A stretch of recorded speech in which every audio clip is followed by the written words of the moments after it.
ब्रह्म सूत्र के तृतीय अध्याय के चतुर्थ पाद के 16वें अधिकरण का विचार हम लोग कर रहे हैं। इस अधिकरण के एकमेव सूत्र के व्याख्यान रूप भाष्य की चर्चा हम लोग कर रहे थे।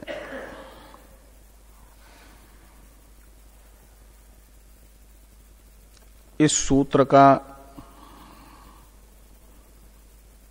विचारणीय विषय है जिस साधक का साधन ब्रह्म विद्या के प्रति जो शास्त्र ने बताया है वह पूरा बहिरंग अंतरंग पूर्ण हो गया है अनुष्ठान से, जिसका ऐसे साधक को ब्रह्म विद्या जिस जन्म में उसका अनुष्ठान ब्रह्म विद्या के साधनों का पूरा होता है उसी जन्म में ब्रह्म विद्या होती है या जन्मांतर में होती है। पूर्व पक्ष है कि जब साधन पूरा हुआ तो निश्चित रूप से उसी जन्म में ब्रह्म विद्या होगी,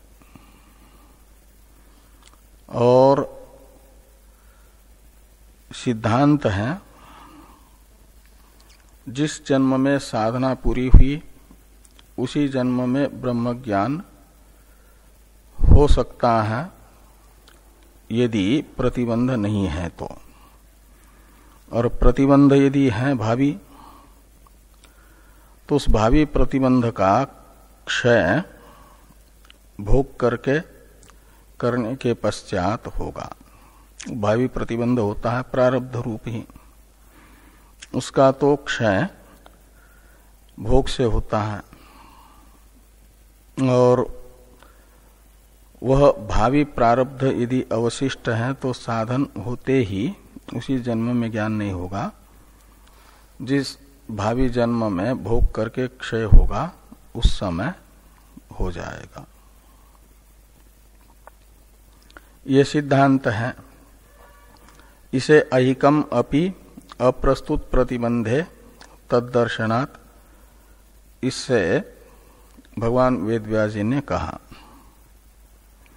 अप्रस्तुत प्रतिबंधे का अर्थ है यदि भावी प्रतिबंध रूप प्रारब्ध नहीं है, ब्रह्म विद्या का साधन पूरा हुआ है, तो इस जन्म में भी अहिकम का अर्थ है, अहिकम अपि का अर्थ है इस जन्म में भी ज्ञान होता है। और अपि शब्द का प्रयोग करके बताया जा रहा है यदि प्रतिबंध है तो जन्मांतर में भी होगा, इसलिए अनियम हुआ। ऐसा क्यों तो कहा तद्दर्शनात्, तद्दर्शनात् से बताया गया प्रतिबंध होने पर, साधन पूरा होने पर भी ब्रह्म ज्ञान नहीं हुआ उस जन्म में, जन्मांतर में प्रतिबंध निवृत्त होने पर हुआ है बिना साधन के ही, ऐसा देखा जा रहा है। श्रुति बता रही है वामदेव आदि के विषय में। इसी प्रकार का सूत्रार्थ भगवान भाष्यकार भाष्य में बता रहे हैं।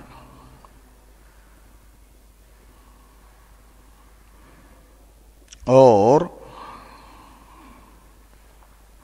वह प्रतिबंध है कर्मरूप प्रतिबंध, प्रारब्ध कर्मरूप प्रतिबंध, जिसे कहा जाता है उपस्थित विपाक कर्म का ही दूसरा नाम है प्रारब्ध। उपस्थित विपाक, इसमें बहुव्रीहि समास है। विपाक शब्द का अर्थ है फल, उपस्थित हो गया है विपाक यानी फल जिस कर्म का, उसे कहा जाएगा उपस्थित विपाक कर्म।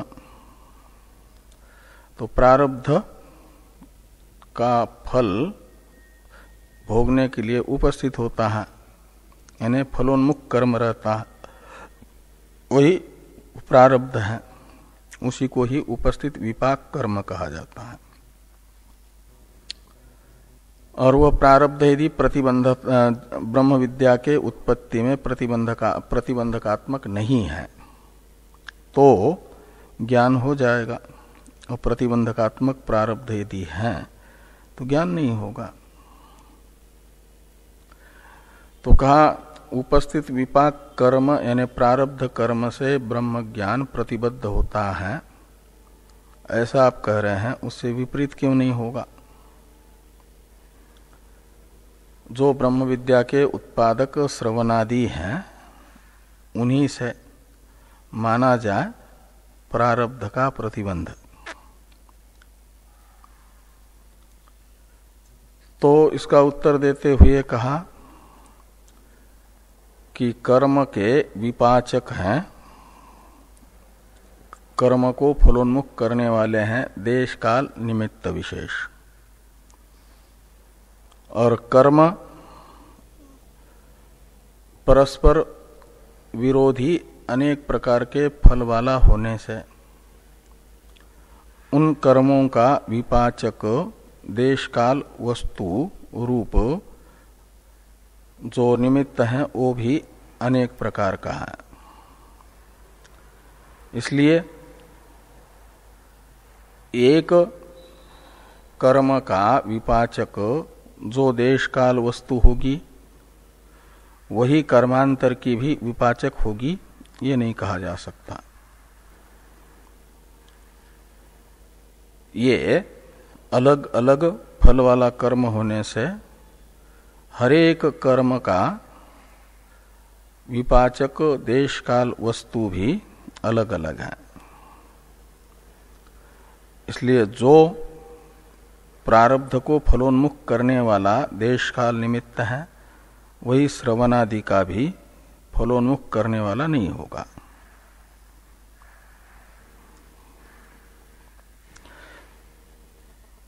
तो कहा कैसे समझे कि ये देश काल वस्तु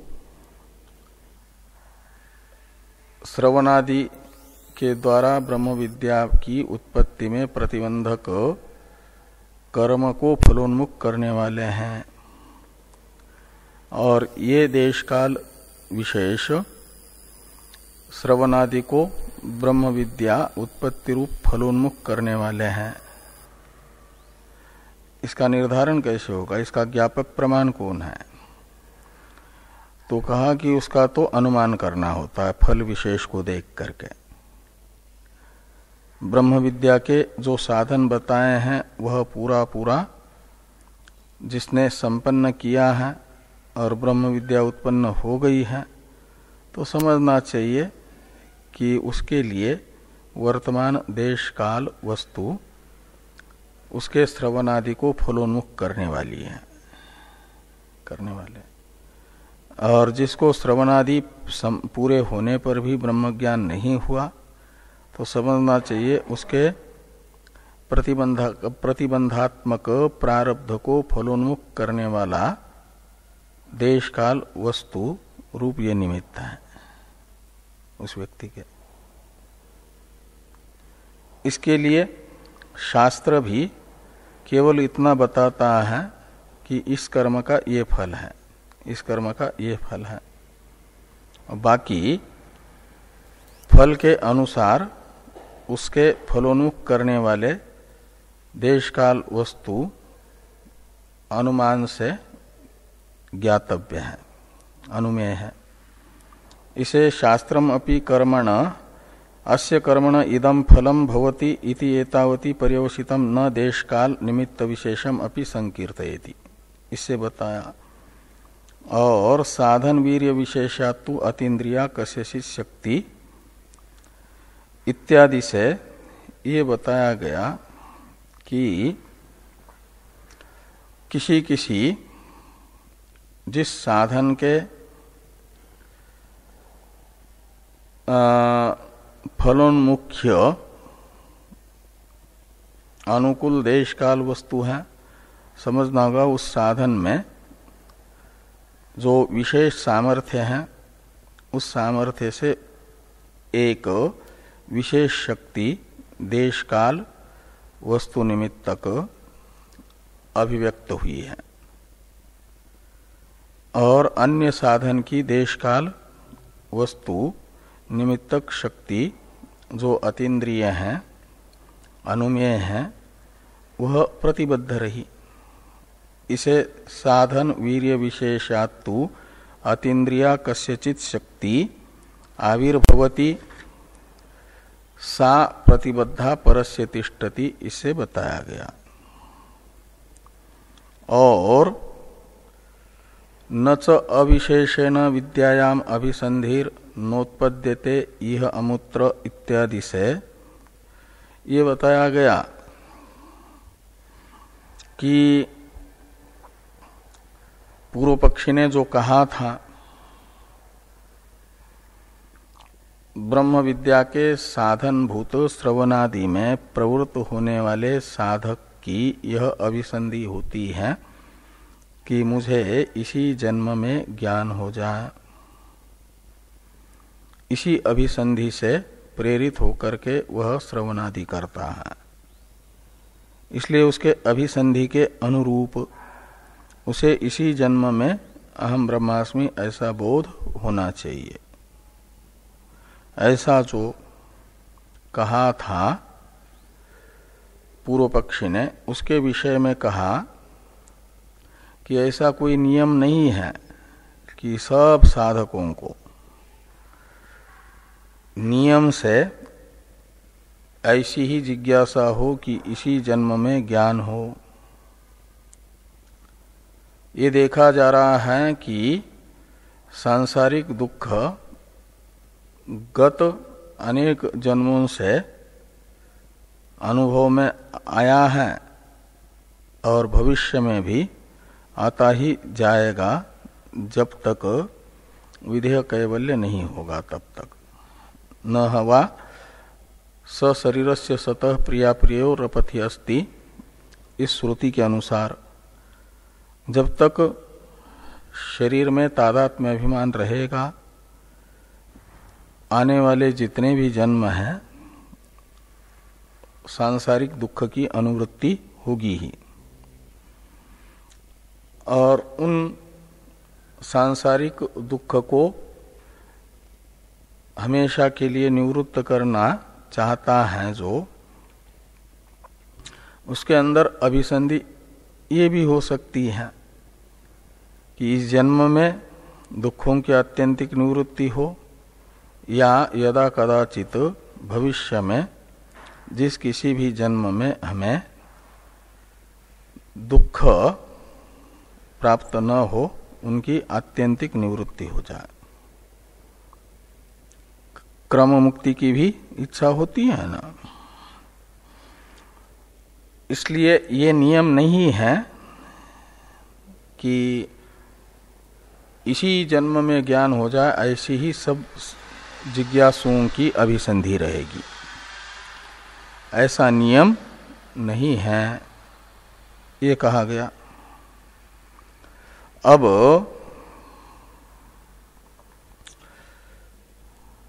तथा च श्रुतिर दुर्बोधत्वम आत्मनो दर्शयति इत्यादि का अवतरण लिखते हैं टीकाकार। इसे देखिए, ये हो गया है, पूरा ही हुआ अधिकरण। हाँ अच्छा, हाँ, तो गर्भस्थ एव ये जो है, तो गर्भस्थ एव च वामदेव प्रतिपेदे ब्रह्म भावम इति वदन्ति जन्मांतर संचितात साधनात् जन्मांतरे विद्योत्पत्तिम दर्शयति। सूत्रस्थ तद्दर्शनात्, ये जो पद है ना,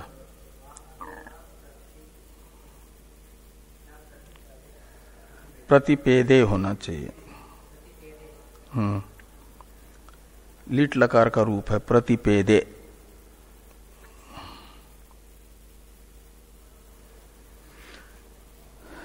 तो गर्भस्थ एव च वामदेव प्रतिपेदे, ब्रह्म भावम इति वदन्ति, ये श्रुति का विशेषण है।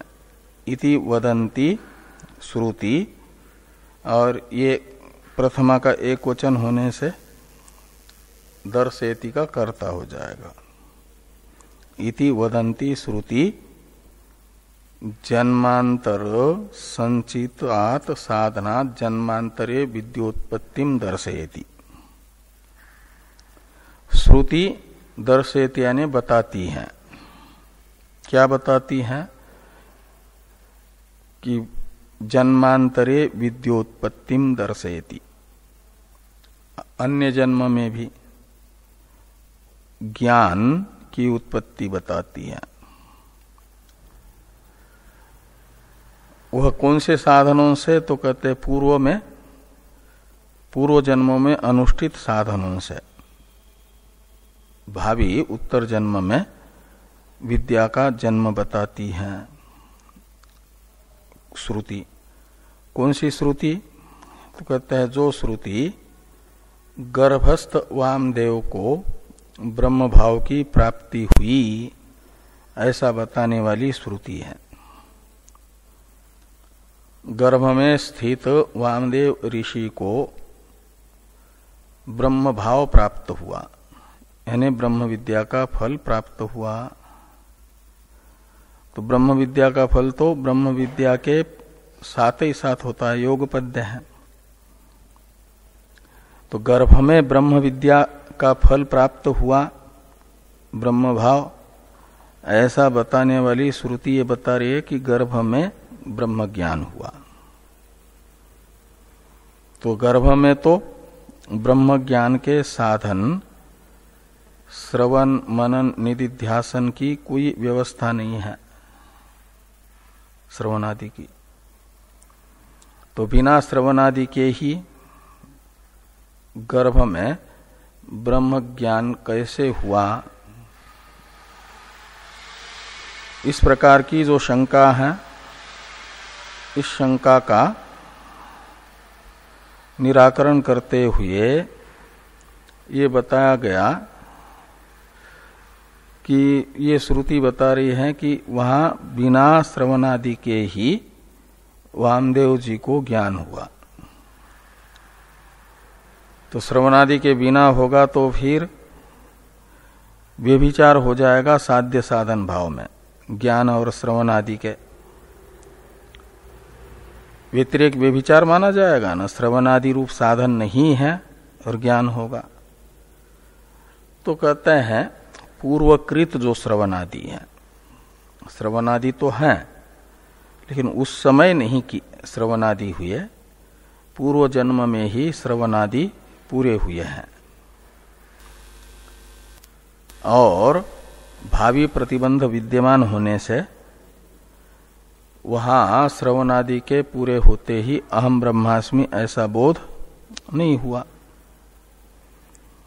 और जैसे ही वह भावी प्रतिबंध भोग करके समाप्त हुआ प्रारब्ध, तो पूर्व में अनुष्ठित श्रवणादि से ही अहम ब्रह्मास्मि ऐसा बोध हुआ, ऐसा बताने वाली श्रुति ये कह रही है कि पूर्व अनुष्ठित श्रवणादि से जन्मांतर में विद्या की उत्पत्ति होती है।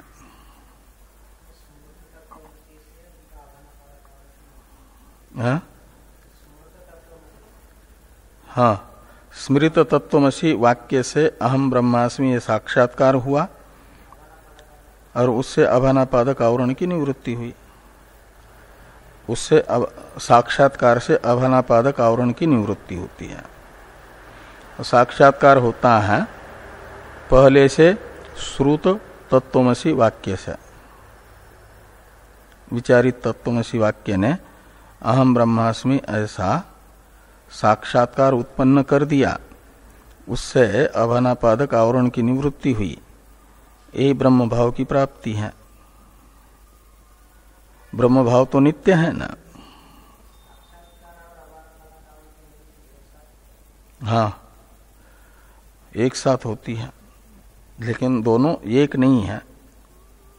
हाँ, एक साथ होती है, दोनों में साध्य साधन भाव है, योग पद्य है। तो ये कह रहे हैं कि गर्भस्थ एव च वामदेव प्रतिपेदे ब्रह्म भावम इति वदन्ति जन्मांतर संचितात साधनात् जन्मांतरे विद्योत्पत्तिम दर्शयति। ऐसा बताने वाली श्रुति ने बताया जन्मांतर में संचित यानी अनुष्ठित श्रवणादि से जन्मांतर में ज्ञान हुआ, ये बताती है ये श्रुति। नहीं गर्भस्थस्यैव अहिकम किंचित साधनम संभाव्यते। गर्भस्थ वामदेव को जो ब्रह्म साक्षात्कार हुआ, उस साक्षात्कार का उसी जन्म में वामदेव जी के द्वारा अनुष्ठित कोई साधन गर्भ में हुआ, ऐसा नहीं देखा जा रहा। ऐसा नहीं है ना, गर्भ में कोई साधन नहीं हुआ। तो गर्भस्थस्यैव अहिकम किंचित साधनम न च संभाव्यते, वो संभव नहीं है। इसलिए मानना होता है कि पूर्व जन्म में अनुष्ठित श्रवणादि से ही उनको ज्ञान हुआ, गर्भ में आने का ही था। यानी जन्मांतर, बाकी उस जन्म का वामदेव ऋषि जन्म का जितना प्रारब्ध है वो सब है, लेकिन वो जीवन मुक्त प्रारब्ध की भी दो प्रकार की अवस्था होती है ना। एक जीवन मुक्त का प्रारब्ध, एक ज्ञानी का प्रारब्ध, साधक का प्रारब्ध। तो गर्भ में निवास करने का एक हेतुभूत प्रारब्ध था दुख भोगने का, वह ज्ञान की उत्पत्ति में प्रतिबंधक था, वो चला गया। उसके बाद का जो वामदेव शरीर, वामदेव ऋषि का शरीर रहा, जीवन रहा, उस शरीर का निमित्तभूत प्रारब्ध भी तो रहा ना, लेकिन वह विद्या की उत्पत्ति में प्रतिबंधक नहीं था। प्रारब्ध में प्रतिबंधक अंश उतना ही था जो गर्भ में दुख भोगने का वह भोग करके समाप्त हुआ, वो प्रतिकूल प्रारब्ध था। उसके समाप्त होते ही फिर ज्ञान हुआ। बाकी भी प्रारब्ध रहा लंबा, वह ज्ञान की उत्पत्ति में प्रतिबंधक प्रारब्ध नहीं था। वो पूरा शरीर जो टीका उनका, वो प्रारब्ध से ही न टीका, लेकिन वह ज्ञान के प्रतिकूल प्रारब्ध नहीं था, प्रतिकूल प्रारब्ध उतना ही था। इसलिए गर्भ में ही ज्ञान हुआ प्रतिकूल प्रारब्ध के समाप्त होते। इसलिए पहले बताया ना भाष्य में भाष्यकार भगवान ने और टीकाकार ने बताया था कि वो भी अनुमान करना होता है, प्रतिबंधक प्रारब्ध का फल को देख करके अनुमेय है। तो ये अनुमान हो रहा है कि जहां ज्ञान हुआ उससे पहले तक का ही प्रारब्ध वो प्रतिबंधक माना जाएगा, और उसका भोग करके क्षय हुआ तो फिर ज्ञान हुआ। बाकी का प्रारब्ध है वो जीवन मुक्ति में, जीवन मुक्त का प्रारब्ध जैसा होता ऐसा है, ज्ञान की उत्पत्ति में प्रतिबंधक नहीं है।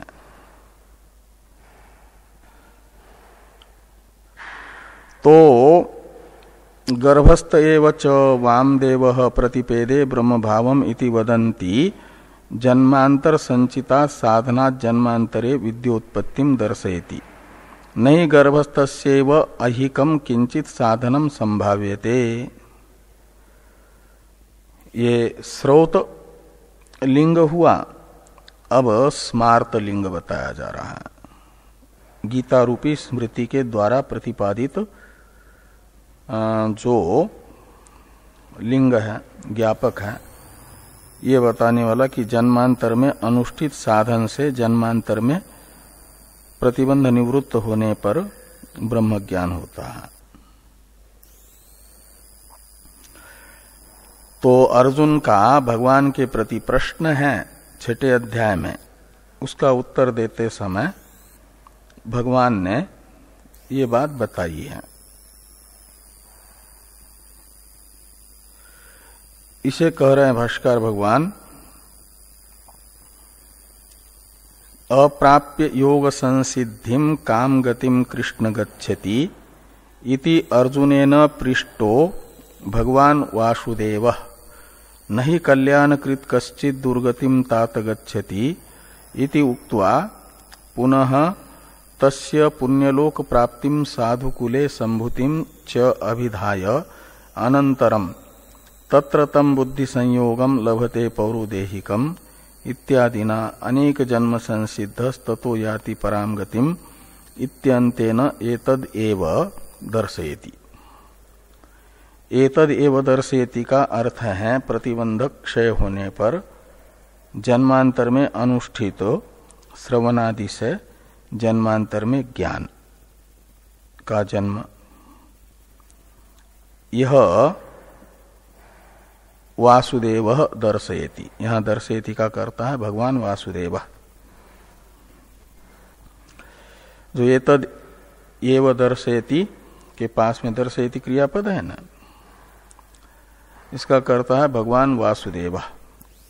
और भगवान वासुदेव का एक विशेषण है अर्जुनेन पृष्ठ। अर्जुन के द्वारा ये प्रश्न पूछा गया भगवान से, कौन सा? कि अप्राप्य योग संसिद्धिम काम गतिम कृष्ण गच्छति। हे कृष्ण, जो साधक बहिरंग साधन छोड़ करके जो ज्ञान का अंतरंग साधन है योग शब्दित निधिध्यासन, उसमें प्रवृत्त हुआ और योग संसिद्धि शब्द का अर्थ है योग का फल। योग है निधिध्यासन, वो निधिध्यासन कर रहा है और निधिध्यासन यदि बीच में छूट जाए या ऐसा निधिध्यासन करते करते भी शरीर छूट जाए तो योग संसिद्धिम अप्राप्य का मतलब निधिध्यासन का फल अहम ब्रह्मास्मि साक्षात्कार प्राप्त किए बिना उसे नहीं हुआ अहम ब्रह्मास्मि साक्षात्कार, तो काम गतिम गच्छति, वह कौन सा फल प्राप्त करता है, उसकी क्या गति होती है, किस फल को प्राप्त करता है? कर्म तो छूट गया और योग का फल भी यानी निधिध्यासन का फल भी प्राप्त नहीं हुआ ब्रह्म साक्षात्कार, तो उसकी क्या स्थिति होगी, क्या गति होगी? ऐसा अर्जुन ने भगवान से पूछा और भगवान ने अर्जुन के इस प्रश्न का उत्तर देते हुए बताया। क्या बताया? कि नहीं कल्याणकृत कश्चित दुर्गतिम तात गच्छति। हे तात, ऐसा अर्जुन को संबोधित करके भगवान कृष्ण ने कहा कि कल्याणकृत कश्चित दुर्गतिम न गच्छति। जो कल्याणकृत है यानी श्रेय मार्ग को अपनाने वाला है, कल्याण है श्रेय ब्रह्म विद्या, और ज्ञान मार्ग पर जो चल रहा है उसे कहा जाएगा कल्याणकृत। तो ज्ञान मार्ग पर चलने वाले किसी को भी दुर्गति की प्राप्ति नहीं होती। दुर्गति है अधोगति, कष्टागति। मनुष्य से निकृष्ट योनि की प्राप्ति दुर्गति मानी जाएगी।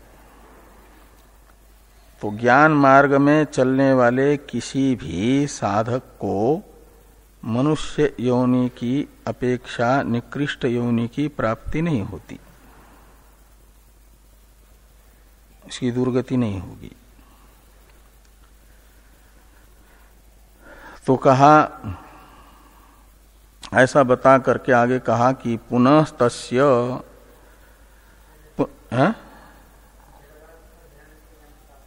हाँ, तो वो वैसा अंतिम में चिंतन उनका हुआ। जो ज्ञान मार्ग पर चल रहा है उसका चिंतन, वो तो मोहवशात वैसा हुआ। उनके उतने समय के लिए उनको ज्ञान मार्ग से भ्रष्ट माना गया। ज्ञान मार्ग तो मोह मार्ग नहीं है ना। उनकी दया तो ठीक है, लेकिन दया ने क्या किया, मोह का रूप धारण कर लिया। और जिसके प्रति मोह होता है, राग होता है, उसका चिंतन होता है। ज्ञान मार्गी किसी से राग द्वेष नहीं करता, राग द्वेष वशात किसी का चिंतन नहीं करता। और उनका राग वशात हिरण के विषय में चिंतन हुआ, वो जन्म हुआ, ये हुआ ना। इसलिए उनको हिरण का जन्म लेना पड़ा, लेकिन साधन ने भी अपना प्रभाव दिखाया। दूसरा जन्म हुआ तो उनको याद रहा कि मेरी दया ने मोह का रूप धारण कर लिया और मोहवशात मुझे हिरण का जन्म लेना पड़ा। इसलिए इस जन्म में मुझे संग ही नहीं करना किसी का, सावधान रहना है। जड़ भरत जन्म में सावधान रहे तो ज्ञान भी हुआ। इसलिए साधक को ये तो विचार रखना ही पड़ता है ना, हमेशा सावधान रहना पड़ता है कि हमारी दया कहीं हमें डुबाने वाली न सिद्ध हो जाए। कोई डूब रहा है नदी में, उसे निकालने के लिए कोई तैरने वाला व्यक्ति चला जाए, लेकिन डूबने वाला इतना सशक्त हो कि स्वयं तो डूब ही रहा है, जो निकालने गया है उसको भी पैर पकड़ करके नीचे ही खींचता जा रहा है, तो फिर उसे तो सावधानी से लात उसे मार करके अलग निकलना है ना, नहीं तो डूब ही जाएगा वही। वो नहीं कर पाए भरत साधक जन्म में, इसलिए उनका जन्म हुआ। तो ये कह रहे हैं कि इति उक्त्वा पुनः तस्य पुण्यलोक प्राप्तिम साधु कुले संभूतिंच अभिधाय।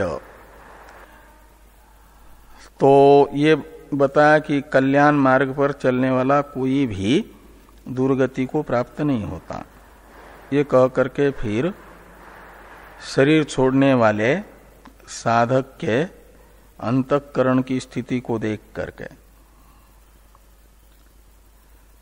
अपने लिए जब चिंतन करता है साधक, तो या तो संसार अंतःपाती उत्कर्ष चाहेगा या तो ब्रह्म भाव चाहेगा, निःश्रेयस मोक्ष। यही दो अज्ञानी के लिए फल हो सकते हैं ना।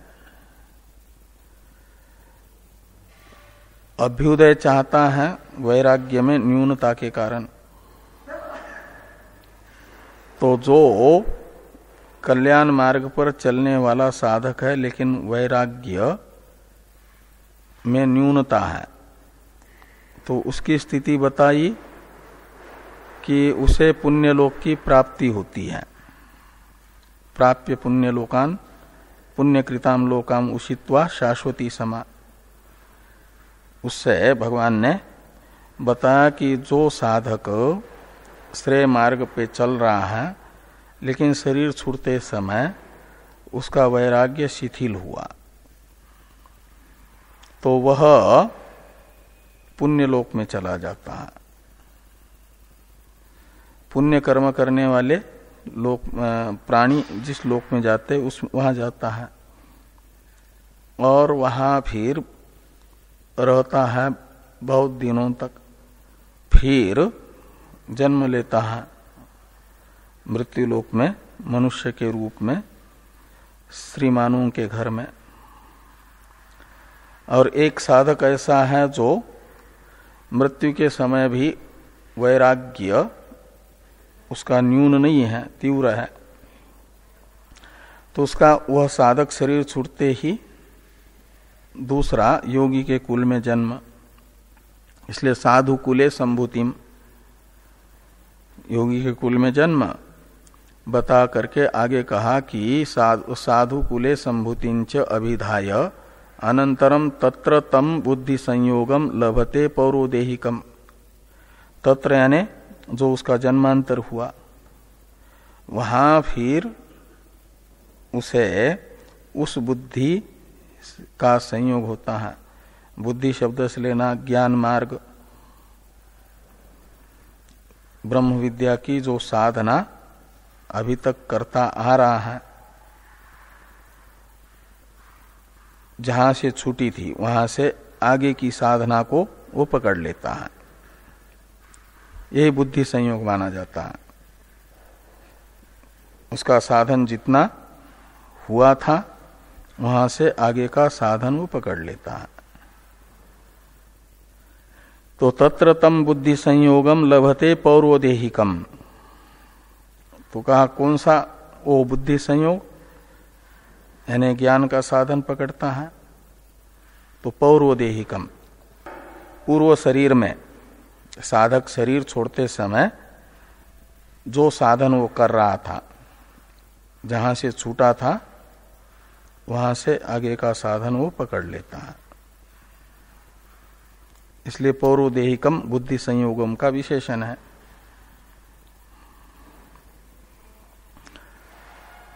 इत्यादि ना इन वाक्यों से भगवान ये बता रहे हैं। और कहां तक के, तो अनेक जन्म संसिद्ध ततो याति पराम गतिम, तो अनेक जन्म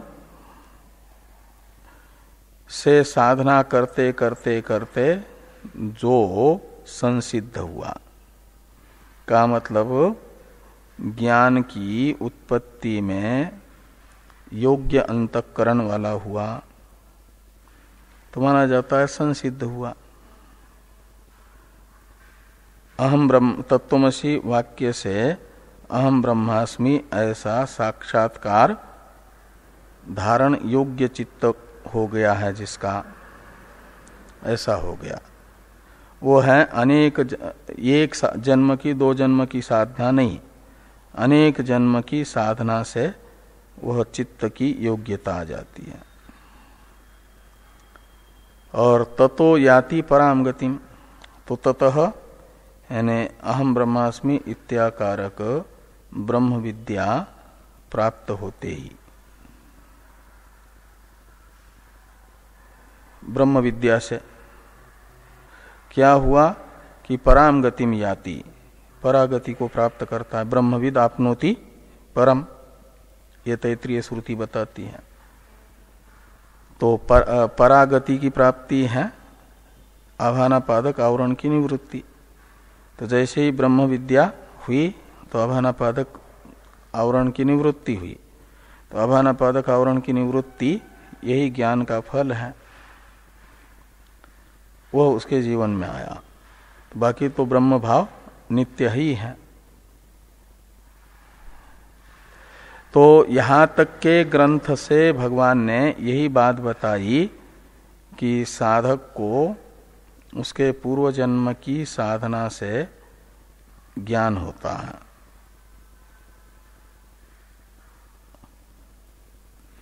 तस्मात्, अब ये उपसंहार वाक्य है, सूत्र की व्याख्या पूरी हुई भाष्य में। तद दर्शनात्, इस अंतिम पद की व्याख्या करते हुए श्रौतलिंग और स्मार्तलिंग बताया। और ये श्रौतलिंग तथा स्मार्तलिंग से निश्चित होता है कि ये नियम नहीं है कि ऐहिक ही विद्या का जन्म होगा, आमुष्मिक नहीं होगा, ऐसा नियम नहीं है। यहां पर भी हो सकता है, जन्मांतर में भी ज्ञान हो सकता है, ऐसा अनियम पक्ष है। यह श्रुति स्मृति बता रही है। ये इस अधिकरण का सिद्धांत है। उस सिद्धांत का उपसंहार करते हुए भाष्यकार भगवान लिखते हैं, तस्मात् ऐहिकम आमुष्मिकम वा विद्याजन्म प्रतिबंध क्षयापेक्षया इति स्थितम। स्थितम यानी निश्चितम, अवधारितम। तो तस्मात् यानी श्रौत स्मार्त लिंगात, श्रुति तथा स्मृति जन्मांतर के साधन से जन्मांतर में ब्रह्म विद्या की उत्पत्ति बता रही है। जिस कारण से, तस्मात् का अर्थ इसी कारण से। ऐहिकम आमुष्मिकम वा विद्याजन्म प्रतिबंध क्षय अपेक्षया। प्रतिबंध जिस जन्म में निवृत्त होगा, इस जन्म में प्रतिबंध निवृत्त हुआ यदि, और भावी प्रतिबंध नहीं है, तो इसी जन्म में विद्या जन्म होगा। बाकी सारे प्रतिबंध निवृत्त हो गए, प्रारब्ध रूपी प्रतिबंध शेष हैं, तो भावी जन्म में विद्या का जन्म होगा पूर्व अनुष्ठित साधनों से ही। इति स्थितम यानी इति निर्णीतम, ये निर्णय हुआ इस अधिकरण में। इस प्रकार ये जो 16वां अधिकरण है, इसका विचार पूरा हो जाता है। अब इस पाद का और अध्याय का अंतिम अधिकरण है मुक्ति फला नियमाधिकरण।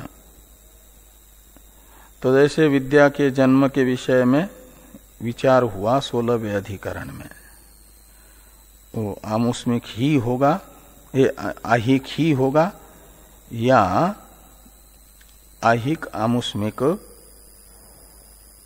अनियम से विद्या जन्म होगा।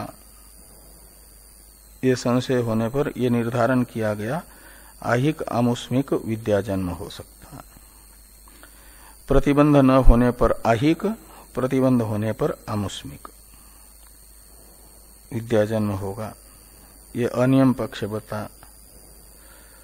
अब विद्या के विषय में तो मान लिया प्रतिबंध होते हैं। अब विद्या का जो फल है मोक्ष, उसके स्वरूप के विषय में विचार करना है। मोक्ष के स्वरूप के विषय में कि कर्म फल वेद ने बताए हुए साधन दो है ना, एक कर्मनिष्ठा, दूसरी ज्ञान निष्ठा। तो कर्म का यानी अनुष्ठेय साधन का एक फल है, वो है संसार, और एक है प्रमा का फल। प्रमा है ब्रह्म ज्ञान, उसका फल है मोक्ष। तो वेद ने बताया हुआ जो अनुष्ठेय साधन का फल है संसार, वह सातिशय है। उसमें अतिशय का अर्थ है विशेष, यानी सविशेष है। सातिशय का अर्थ तारतम्य से युक्त है, उसमें उत्कर्ष अपकर्ष है, चाहे वो कर्म का फल लो या उपासना का फल लो।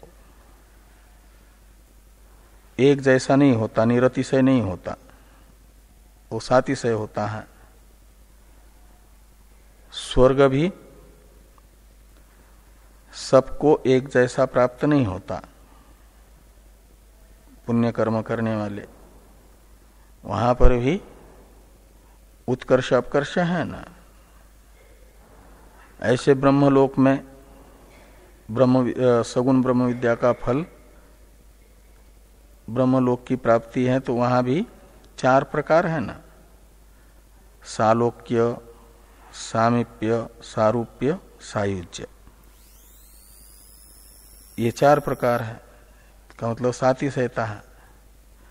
तो कर्म का भी फल सातिशय है, उपासना का फल भी जैसे सातिशय है। वैदिक साधनों का फल, ये दोनों वैदिक साधन है। ऐसे ज्ञान भी वैदिक साधन है, वेद ने बताया हुआ साधन है। तो ज्ञान का फल भी क्या कर्म उपासना के फल के तरह सातिशय ही होगा या निरतिशय है? ब्रह्म विद्या के फल का स्वरूप सातिशय है कि निरतिशय है, यह संशय होता है। पूर्व पक्षी कहेंगे सातिशय होना चाहिए, क्योंकि वो भी तो वैदिक साधन है। जैसे कर्म उपासना वैदिक साधन है, ऐसे वैदिक साधन का फल होने के कारण मोक्ष भी कर्म उपासना के फल के तरह सातिशय है। ये पूर्व पक्ष आएगा। सिद्धांत होगा कि ब्रह्म विद्या का फल निरतिशय है। ये सिद्धांत बताया जाएगा इस अधिकरण में। ब्रह्म विद्या का फल है मोक्ष, और मोक्ष है ब्रह्म, और वेद ब्रह्म को एक रूप बता रहा है। इसलिए क्या होगा कि मोक्ष जिस किसी का भी हो, हिरण्यगर्भ की आयु पूरी होने के बाद हिरण्यगर्भ की जो मुक्ति होगी, विधेय मुक्ति, उसमें और किसी मनुष्य को मानव शरीर में ही अहम ब्रह्मास्मि ऐसा बोध हो जाए, उसकी मुक्ति, इंद्रादि देवताओं को भी ब्रह्म विद्या प्राप्त हुई है, उनकी मुक्ति, वामदेवादि ऋषियों की मुक्ति, इस मुक्ति में कोई अंतर नहीं होगा। चाहे इस संसार का अध्यक्ष ब्रह्मा मुक्त हो जाए या एक सामान्य मनुष्य ब्रह्म विद्या की साधना करते करते मुक्त हो जाए, ज्ञान एक जैसा होगा। ज्ञान भी एक जैसा होगा, क्योंकि ज्ञान का विषय ब्रह्म एक है और उसका फल भी एक ही है, वो निरतिशय है। ये सिद्धांत इस अधिकरण में बताया जाएगा। इस पर चर्चा हम लोग करते हैं कल।